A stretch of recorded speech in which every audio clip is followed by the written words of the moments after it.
The National Rifle Association announced their support today for former Governor Paul LePage in his 2nd Congressional District campaign.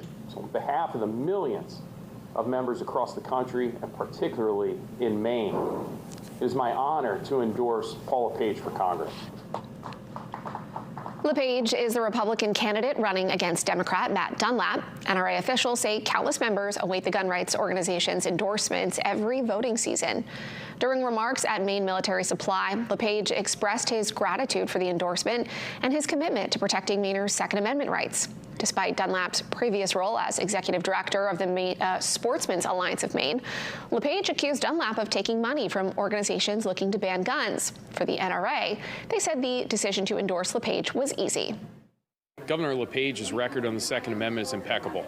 He has been a stalwart supporter of our members, of gun owners across Maine, and really stands for constitutional freedom. So the choice was really clear for us in this race. I do not believe that government is the answer. I think the Constitution gives us the ability to own and carry guns. I think we need to protect that, and I would fight against anyone trying to ban guns in the United States. Harry Burke, Matt Dunlap's campaign manager, issued the statement in response, quote, Matt Dunlap is a Maine sportsman and longtime supporter of the Second Amendment. He's the former executive director of the Sportsmen's Alliance of Maine.